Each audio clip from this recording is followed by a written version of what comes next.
और हमने क्या कहा, ब्राह्मणों की स्थिति सबसे ज़्यादा खराब होने वाली है, क्योंकि चौतरफा ब्राह्मणों को घेरा जा रहा है।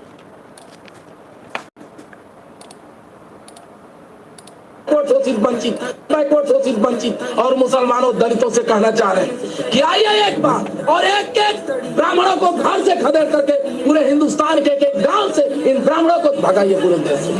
शोषित वंचित और मुसलमानों दलितों से कहना चाह रहे हैं कि आइए एक बार और एक एक ब्राह्मणों को घर से खदेड़ करके पूरे हिंदुस्तान के गांव से इन ब्राह्मणों को भगाइए पूरे देश से। कुशवाहा जी कह रहे हैं आइए, ब्राह्मण मुसलमानों और दलितों से आह्वान कर रहे हैं कि आइए और एक एक ब्राह्मण को घरों से उनको खदेड़ देंगे। अब मैंने कल ही कहा था 20% मिल जाएगी। देखो क्या है, 80% में से आधा 1% चाहिए जो आगे चेहरा दिखाने के लिए चाहिए, उनके पीछे 20% खड़े हैं। आप कैसे लड़ोगे? लड़ पाओगे? आपको तो सिर पे पाँव रख के भागना पड़ेगा। आइए और देखें जरा। तुम 2 लाख रुपया दे दो, हम सुलह कर लेते हैं। तो मैं पिताजी का ज़मीन बेच के मैं पैसा दूँ, मेरे को ये सही नहीं लगता है। तो मेरे पास नहीं है पैसा और मैं काफ़ी अंदर से दुखित हूँ और मुझे रोना नहीं आता है। मैं रोता नहीं हूँ कभी भी, ये मतलब ब्लड में ही नहीं है। और जो लोग कह रहे हैं उमेश कनौजिया, उनके पिताजी का नाम मुखेलाल कनौजिया, मुकेश कनौजिया, उनके पिताजी का नाम जनार्दन कनौजिया, ये लोग बार बार टारगेट कर रहे हैं। और उनकी एक बुआ है जो रसड़ा में उनका शादी हुआ है, उन नेता टाइप की हैं और वो बार बार तुम 2 लाख रुपया दे 2 लाख रुपया दे दो तो केस सेटल कर लेंगे। सरकार ने ब्राह्मणों की वाट लगाने की जो जुगाड़ करी है उसका नतीजा है ये। फिर क्या हुआ? बलिया में युवक ने फांसी लगाकर की आत्महत्या, विपक्ष पर SC/ST केस में 2 लाख रुपए मांगने का लगाया आरोप। यदि इसी को पलट लें और SC/ST ने आत्महत्या करी होती, आरोप लगाया होता तो अब तक सब पूरा परिवार इनका जेल चला गया होता, बुलडोजर चल गया होता। लेकिन क्योंकि आरोप जो है वो SC/ST के खिलाफ है, लगाने वाला सवर्ण है, कौन पूछेगा सर इसको? ब्राह्मण मरता तो कौन पूछता है?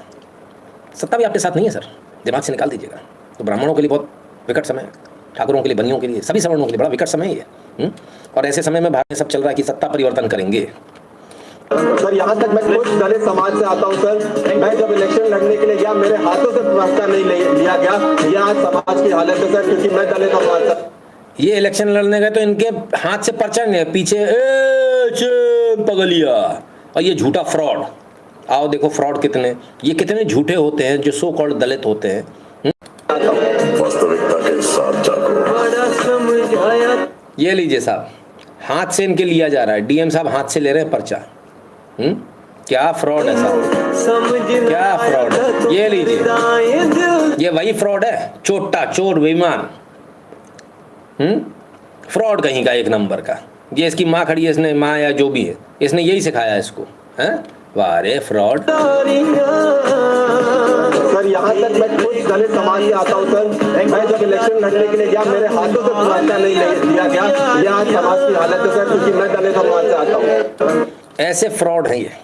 सोचिए कितने फ्रॉड केस करते होंगे जब संसद में खड़े होकर इतना झूठ बोल रहा है। तो ये कल्लू कल्लन कालिया इतना झूठ बोल रहा है, बजा दो उसके लिए थोड़ी तालियां। ये कमबख्त इतना झूठ बोल रहा है। आदमी अपनी जात से ऊंच और नीच नहीं होता, आदमी अपने कर्मों से ऊंच और नीच होता है, कर्मों से। आइए तो ब्राह्मणों के लिए कुछ और। मुसलमान का DNA चेक हुआ, वो पूरा भारतीय निकला, शुद्ध स्वदेशी निकला, उनकी भाषा में शुद्ध देशी निकला। और ब्राह्मण का DNA चेक हुआ 100% विदेशी निकला। तो हमें मुसलमानों का, शोषित भाइयों का समर्थन करने में हमें किस बात की लज्जा है, जिसका DNA हमारा DNA एक है। और उन मुसलमानों ने महामानव डॉक्टर बाबा साहब अम्बेडकर को खुलना, जसोर, फरीदपुर, बोरीसाल, वेस्ट बंगाल से संविधान सभा में चुनकर भेजा।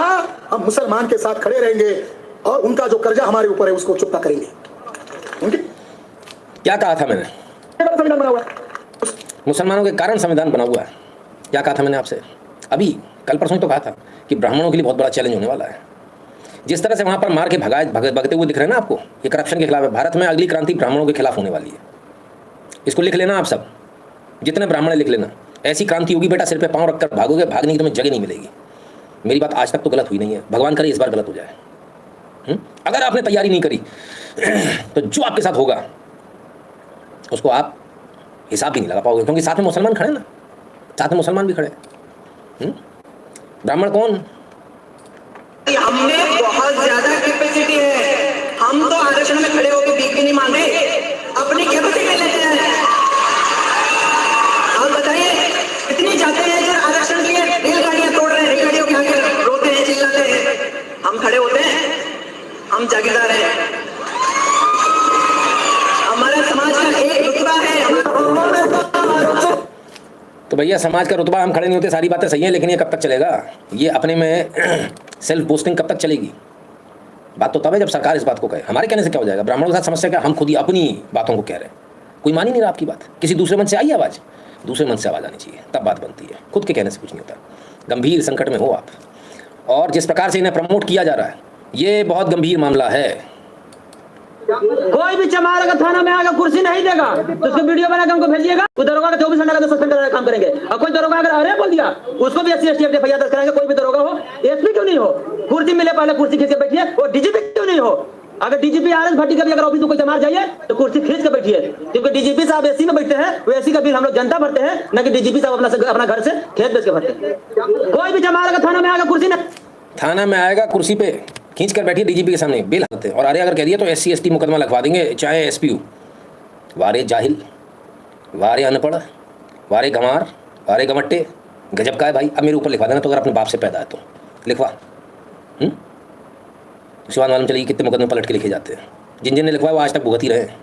कोशिश जिन ने करी, लिखवा तो फिर क्या पाएंगे। इन्हें यही नहीं पता SC ST कब लगता है, अरे कहने पर लग जाएगा। वाह अरे वाह, सही है भाई। कुपात्र को जब कुछ दे दोगे तो यही हाल होगा। नील कबूतर है, नील कबूतर फड़फड़ा रहे, फड़फड़। खैर इनका कहना है कि पैसा ये देते हैं। एक काम करो, जिसकी जितनी भागीदारी उसकी उतनी हिस्सेदारी, जिसकी जितनी भागीदारी उसकी उतनी हिस्सेदारी, ऐसे ही ना। हमारी भागीदारी देख लो, हम कितना टैक्स भरते हैं। सब लोग अपने टैक्स के आधार पर आ जाओ और हमें उस हिसाब से सुविधाएं दे दो, बात खत्म हो गई। उस हिसाब से हमें नौकरी दे दो, जिसने जितना टैक्स भरा उसको उतनी नौकरी। गलत तो नहीं कह रहा मैं? अगर ब्राह्मणों ने भरा तो ब्राह्मणों को उतनी नौकरी आरक्षण दे दो। अगर जितना टैक्स जो भरेगा उतना वो अपनी नौकरी ले लें, उसमें क्या दिक्कत है? शासन प्रशासन तो ऐसे ही चलेगा, है ना। तो जो भर रहा है पैसा सरकार को, जो दे रहा है, वो सरकार से उतनी सुविधाएं पाएगा। क्लियर है? नील कबूतर फड़फड़ा जाएंगे, बड़। तैयारी बहुत लंबी है सर, आप समझ नहीं रहे। आइए और आगे चलते हैं।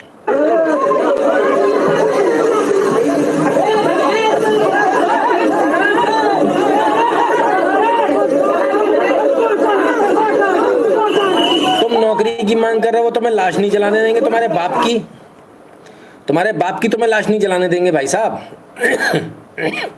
प्रयागराज में घटना हुई, यहाँ कुछ लोग ब्राह्मण जो है वो अपने परिजन की लाश लेकर पहुँचे अंतिम संस्कार करने। घाट पर पानी भरा हुआ था, उन्होंने कहा नहीं हम यहाँ नहीं जलाएंगे, हम कहीं दूसरी जगह ले जाएंगे। इस बात पर ऐसी कहा सुनी हुई भाई साहब कि वहाँ पर जो सो कॉल्ड आपके रिजर्व कैटेगरी है निषाद, उनने दे दुनाई पीटा, ब्राह्मणों को सिर फाड़ दिए।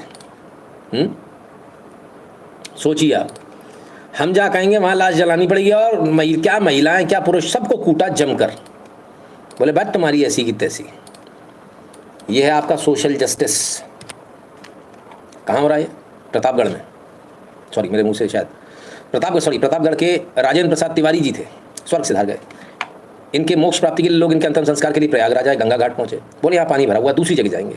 नाविकों ने पकड़ के इनको दम से कूटा, दम से लाठी डंडों से बोझ भर दिया। तो आप तो अपने बाप की चिता को अग्नि नहीं दे पा रहे, आप क्या बात करोगे? ब्राह्मणों की इतनी दुर्गति होगी। तिवारी जी स्वर्ग सिधार गए, हमको फंसा गए। तिवारी जी हमको भी ले चलते हैं, अकेले चलेगा। सारे ब्राह्मणों को एक साथ ले चलते, रट्टा खत्म होता।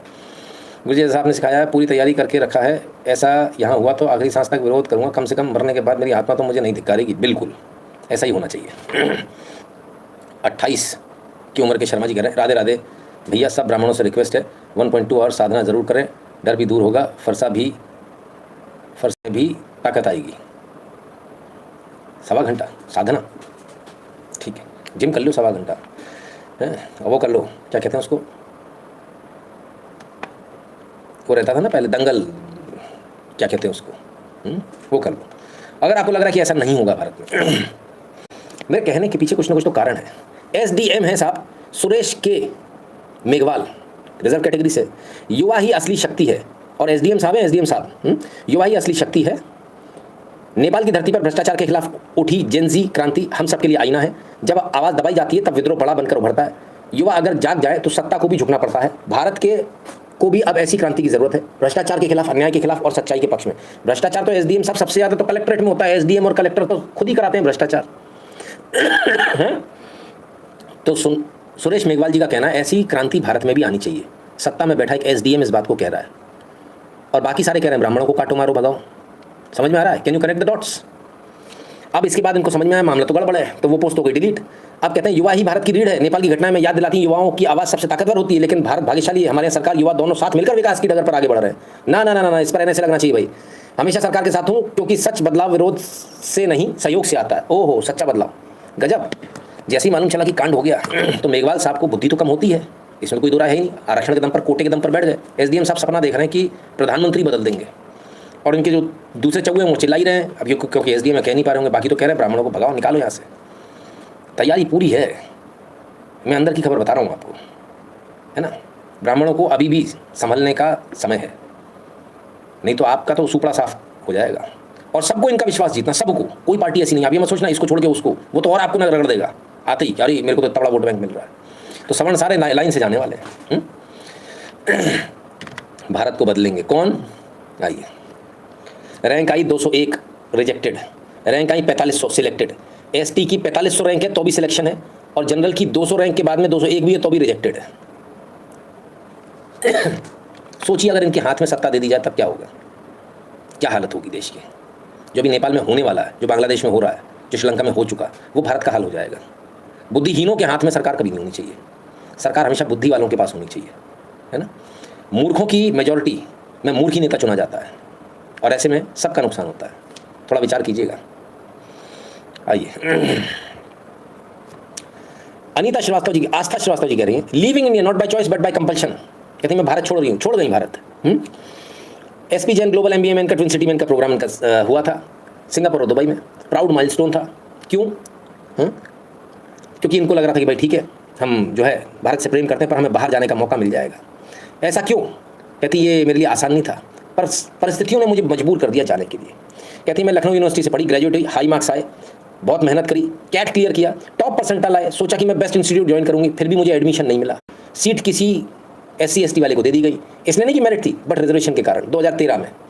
कहती मैंने कॉम्प्रोमाइज़ किया, मैंने FMS दिल्ली ज्वाइन कर लिया, IIM। तो जाना था IIMs, Indian institute of management, उसकी जगह FMS ज्वाइन करना पड़ा। इसके बाद फिर जो है लड़ाई इनकी आगे चली, पढ़ लिख के वहाँ से निकली, हार्ड वर्किंग थी, टैलेंटेड थी, नौकरी के लिए गई, नौकरी में भी इनके साथ यही हुआ। और धीरे धीरे करके हर जगह जब इनको तिरस्कार मिला, फाइनली जो है इन्होंने भारत छोड़ दिया। अब ये जो है About leaving India, I was kicked out from Bisra Agriculture University in year 2019. I was first in the list. I was denied and humiliated. Worst part was humiliation of my father. He died in 2023. I left India, got in one of the newest field of economics, which is neuroeconomics, and in the last year of PhD in neuroeconomics in Poland, one of another university of mine, from where I did the MSc, kept bugging me to help their student to research in this field. पिताजी को प्रताड़ना मिली, इनको भी प्रताड़ना मिली, भारत से प्रेम करती हैं पर भारत अब आना नहीं चाहती। बोले भारत में इतना डिस्क्रिमिनेशन हो गया मेरे साथ, अब मुझे भारत आना नहीं। तो बेस्ट ऑफ ब्रेन्स जो है, ऑपरेशन सिंदूर के समय याद कीजिए, air chief marshal Amarpreet Singh ने कहा था कि बेस्ट ऑफ ब्रेन्स जो है, ब्राइटेस्ट ब्रेन्स, हम उनको लूज कर रहे हो, भारत से बाहर जा रहे हैं, not by choice but out of compulsion. Where will we go? ये आप जो आज जो सारी चीज़ें देख रहे हो, किसने बनाई है? इसमें कितने कोटे वाले हैं, रिजर्वेशन वाले हैं, बताएं। अगर हम चैलेंज करेंगे तो सरकार कल फर्जी नाम ले आएगी, जिन्होंने काम किया उनके नाम पीछे कर देगी हर बार की तरह, और जिन्होंने कुछ नहीं किया, हर प्रोजेक्ट में नाम डाले जाते हैं, जो कुछ नहीं करते उनके नाम डाल देगी। मेरा ऐसे में फिर क्या, फिर मैं ये निवेदन करूं कि लोग काम करना बंद कर दें, जो सवर्ण है वो काम करना बंद कर दें, एड़ा बन के पेड़ा खाओ, देश बर्बाद हो जाएगा, देश का नुकसान हो जाएगा। हम चाहकर भी ऐसा नहीं कर सकते। सोचिए कितनी गंभीर बात है ये। आइए आगे चलते हैं। हमने कहा ब्राह्मणों को तैयारी कर लेनी चाहिए। हिंदू मरने के लिए पैदा नहीं हुआ है, हमारा इतिहास है, हमारे हाथों में हथियार, तो हम बताते हैं हम कौन है। मरने के लिए हम उधर मैदानों में जाएंगे। सरकार को ये देखना चाहिए कि हिंदू जम्मू कश्मीर के अंदर माइनॉरिटी है, कश्मीर सेफ नहीं है। मैं अपने खुद से लिख देता हूँ, वहाँ पे कुछ नहीं बदला। सोच कीजिए, आप जितने मर्जी उधर आर्मी वाले लगा दो, जितने मर्जी ट्रक लगा दो, जितनी मर्जी बटालियन लगा दो, जब तक यहाँ से आप जिहादी मानसिकता को नहीं निकालोगे तब तक कश्मीर भी नहीं सुधरेगा। सिर्फ और सिर्फ हिंदू मारे जाएंगे। पिछले 50 सालों में टेररिस्टों ने जिनको मारा है 99% वो लोग हिंदू ही क्यों थे? क्या कभी किसी ने अपने आप से सवाल पूछा? कभी आधार कार्ड चेक किए गए हमारे और उसके बेसिस पे मारा गया, कभी बसों से उतार के मारा गया, कभी कपड़े खोलकर चेक किया गया, हिंदू है नहीं। बोलते हैं शर्म आ रही है कि हिंदुस्तान के अंदर मेजोरिटी में रहने वाले रिलीजन को ऐसे मारा जा रहा है कपड़े खोल कर। मैं पिछले कई सालों से चिल्ला चुला के बोल रहा हूँ हिंदू माइनॉरिटी कम्युनिटी ये धर्म है J&K के अंदर। 10-12 सालों से हमारे वेपन के लाइसेंस बंद किए, कौन खोलेगा? सबसे पहली सिक्योरिटी बंदे की अपने हाथ में होती है, वेपन के लाइसेंस नहीं आप दे रहे, टेररिस्टों को पत्थर मारेंगे, टेररिस्टों के साथ लकड़ियों से लड़ेंगे हम। और दूसरी बात, पूरे जम्मू के अंदर जगह जगह पे पुलिस वाले आपको देखने को मिलते हैं, ट्रैफिक वाले देखने को मिलते हैं। पहलगाम इतनी बड़ी जगह, इतना बड़ा टूरिस्ट स्पॉट है, खुला मैदान है, एक भी गोली की गूंज पुलिस तक नहीं की, क्या लोगों को बचाया नहीं जा सकता था या उनके मरने का वेट किया जा रहा था? भाई सीधी सी बात है, वो भी यही कह रहे हैं, कश्मीरी पंडितों को मार मार के भगाया गया था, हमें हथियार दो, हम अपनी सुरक्षा खुद कर लेंगे, हमें आपकी जरूरत नहीं है, आप लाइसेंस दीजिए, आप हमारा लाइसेंस कैंसिल कर रहे हैं देने की जगह। और यही हो रहा है, सच्चाई भी यही, और यही बात पे मैं लगातार एम्फेसिस कर रहा हूँ, लाइसेंस दो, समझदार लोगों को दो। सज्जन भदौरिया गुरु जी, आप क्षत्रिय धर्म का पालन जो पहले करते थे उसको वापस दिलवा दो सरकार से, हम दिखा देंगे गौ स्त्री ब्राह्मण की रक्षा कैसे करते हैं, आज भी हमारे बाजुओं में वही बात है, यही तो बात है ना सर। 25 आर्म सेक्टर लगाई इसलिए था कि आप कुछ ना कर पाओ। चलिए, ये सब कुछ होना है भारत में। आगे चले उससे पहले आपको याद दिला दे, www.nitinshukla.in पर आपको जाना, वहाँ आपको QR कोड मिलेगा, उसे स्कैन कीजिएगा, फोकट में देखने का नहीं है। हाँ, इधर कोई क्लेम रिजेक्ट नहीं होता, इधर सारे क्लेम लिए जाते हैं, लेकिन पैसा पहले भरने का है, प्रीमियम भरने का है। अब वो गोल्ड प्लेटिनम वाला भर लेना, देख लेना दिए हुए सारे यूट्यूब पर, वहाँ मत भरना, इधर भर देना। साथ में नाम और नंबर अपना आवश्यक रूप से भेजिएगा। ये तमाम सारे सोशल मीडिया के प्रोफाइल में फॉलो कर लीजिएगा, टेलीग्राम और व्हाट्सएप के चैनल को ध्यान से ज्वाइन कर लीजिएगा। भारत के बाहर पेटीएम और पेपाल वाला बटन दबाकर अपना पेमेंट करने का कष्ट करें। जब मैं बोलता हूँ ना, ये सोशल मीडिया के सारे प्रोफाइल को फॉलो कर लीजिएगा, लोगों के दिल में बड़ा कष्ट, तो जैसे ही कहता हूँ फॉलो कर लेना, लोगों के दिल में बड़ा कष्ट होता है। पर एक बात बताओ, जब फंस जाओगे कभी तो टैग किस मुँह से करोगे? फॉलो नहीं करोगे तो कहाँ टैग करोगे? फॉलो ही नहीं करते हो तो टैग ही नहीं होगा, दिखेगा ही नहीं हमको। इसलिए हमने कहा हमेशा सबसे जुड़े रहिए, एक दूसरे से जुड़े रहिए, एक दूसरे की हैंड होल्ड करते रहिए। क्लियर है? चलिए।